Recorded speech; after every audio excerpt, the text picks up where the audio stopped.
What's up mga chong? May papakita ko sa inyo. Check it out. Yan.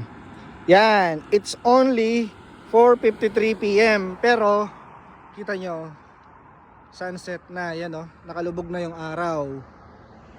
Yan. Medyo madilim na. Didilim na. In few minutes, lalo pang didilim yan. Yan o. 4:53. 4:49. Sunset na. And then yung sunrise, it's around 7 AM.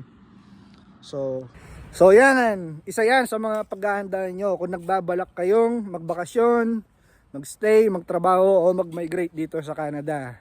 Tawag natin dyan is daylight saving time. So maliban sa lamig, be prepared for long nights, especially during winter time. So yun lang. So kita-kita uli sa mga susunod na video, okay? So see you. Bye!